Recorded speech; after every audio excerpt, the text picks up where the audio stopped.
ರಾಜ್ಯದಲ್ಲಿ ಮತ್ತೆ ಸೆಪ್ಟೆಂಬರ್ 5ರ ಒಳಗೆ ಮಳೆ ಆರ್ಭಟ ಹೆಚ್ಚಾಗ್ತಾ ಇದೆ. ದಕ್ಷಿಣ ಕನ್ನಡ ಜಿಲ್ಲೆ, ಉತ್ತರ ಕನ್ನಡ, ಉಡುಪಿ ಜಿಲ್ಲೆಗಳಿಗೆ ಆರೆಂಜ್ ಅಲರ್ಟ್ ಅನ್ನು ಘೋಷಣೆ ಮಾಡಲಾಗಿದೆ.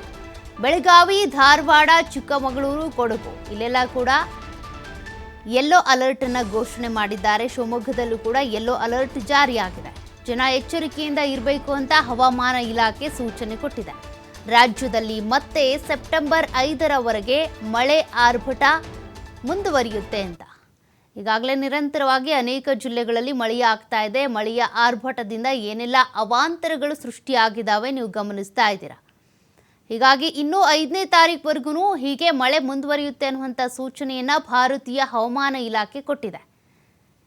ಕೆಲವೆಡೆ ಯೆಲ್ಲೋ ಅಲರ್ಟ್ ಕೂಡ ಘೋಷಣೆ ಆಗಿದೆ. ಬೆಳಗಾವಿ, ಧಾರವಾಡ, ಚಿಕ್ಕಮಗಳೂರು, ಕೊಡಗು, ಶಿವಮೊಗ್ಗ ಇಲ್ಲೆಲ್ಲ ಕೂಡ ಮತ್ತೆ ಹೀಗೆ ನಿರಂತರವಾಗಿ ಮಳೆ ಮುಂದುವರಿಯುತ್ತೆ. ಜನರು ಎಚ್ಚರಿಕೆಯಿಂದ ಇರಿ, ನದಿ ತೊರೆಗಳಿಗೆ ಹೋಗೋದಕ್ಕೆ ಹೋಗಬೇಡಿ, ಪ್ರವಾಸ ಕೈಗೊಳ್ಳಬೇಡಿ, ಮುಂಜಾಗ್ರತಾ ಕ್ರಮವನ್ನು ವಹಿಸಿ ಅಂತೇಳಿ. ಸದ್ಯ ಕೆಲವೆಡೆ ಜಮೀನುಗಳು ಜಲಾವೃತ ಆಗಿದ್ದಾವೆ, ಜನರು ಮನೆ ಕಳ್ಕೊಂಡಿದ್ದಾರೆ, ನಿರಾಶ್ರಿತರಾಗಿದ್ದಾರೆ.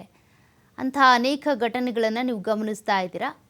ಹೀಗೆ 5ನೇ ತಾರೀಕುವರೆಗೂ ಮಳೆ ಮುಂದುವರಿತು ಅಂದರೆ ಕೆಲವೆಡೆ ಪ್ರವಾಹದ ಭೀತಿ ಕೂಡ ಇದೆ. ಜನರಿಗೆ ಸದ್ಯ ಎಚ್ಚರಿಕೆಯನ್ನು ಕೊಡಲಾಗಿದೆ.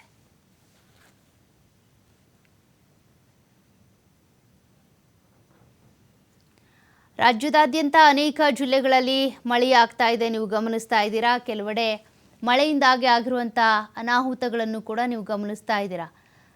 ಮನೆ ಗೋಡೆ ಕುಸಿತ ಆಗೋದಿರ್ಬೋದು, ಕಾಂಪೌಂಡ್ ಕುಸಿತ, ಬೃಹತ್ ಗಾತ್ರದ ಮರಗಳು ಧರೆ ಕಚ್ಚೋದು, ಜೊತೆಗೆ ಕೃಷಿ ಚಟುವಟಿಕೆಗಳಿಗೂ ಕೂಡ ಮಳೆ ತೊಂದರೆಯನ್ನು ಮಾಡ್ತಾ ಇದೆ. ಹಾಗಾಗಿನೇ ಹೇಳೋದು ಮಳೆಯನ್ನು ರೈತರೊಂದಿಗಿನ ಜೂಜಾಟ ಅಂತೇಳಿ. ರೈತರ ಬದುಕು ಪ್ರತಿ ಬಾರಿಯೂ ಕೂಡ ಹೀಗೇನೆ. ಕೆಲವೊಮ್ಮೆ ಅಕಾಲಿಕ ಮಳೆ, ಇನ್ನೂ ಕೆಲವೊಮ್ಮೆ ಬರಗಾಲ ಮತ್ತು ಕೆಲವೊಮ್ಮೆ ಪ್ರವಾಹ. ಇದರಿಂದಾಗಿ ಬೆಳೆಯನ್ನು ಸರಿಯಾಗಿ ಬೆಳೆಯೋದಕ್ಕಾಗಲ್ಲ. ಬೆಳೆದಂಥ ಬೆಳೆ ಕೈಗೆ ಬಂದು ತುತ್ತು ಬಾಯಿಗೆ ಬರೋದಿಲ್ಲ. ನೋಡಿ, ಜನಜೀವನ ಅಸ್ತವ್ಯಸ್ತ ಆಗಿದೆ. ಅನೇಕ ಜಿಲ್ಲೆಗಳಲ್ಲಿ ಇಂಥದ್ದೇ ಪರಿಸ್ಥಿತಿ. ಈಗ ಗ್ರಾಮಗಳೇ ಮುಳುಗಡೆ ಆಗ್ತಾ ಇವೆ. ಒಂದು ಗ್ರಾಮದಿಂದ ಮತ್ತೊಂದು ಗ್ರಾಮಕ್ಕೆ ಸಂಪರ್ಕ ಕಡಿತ ಆಗ್ತಿವೆ. ಜನರು ವ್ಯಾಪಾರ, ವಹಿವಾಟು ಅಥವಾ ಕೃಷಿ ಚಟುವಟಿಕೆಗಳನ್ನು ಮಾಡಬೇಕು ಅಂದರೆ ಗ್ರಾಮೀಣ ಪ್ರದೇಶದಿಂದ ಸಿಟಿಗೆ ಹೋಗಬೇಕು ಅಂದ್ರೂ ಕೂಡ ಪರದಾಡಬೇಕು ಅಂತ ಪರಿಸ್ಥಿತಿ ಎದುರಾಗಿದೆ. ಈ ಬಾರಿ ಯಥೇಚ್ಛವಾಗಿ ಮಳೆಯಾಗ್ತಾ ಇದೆ.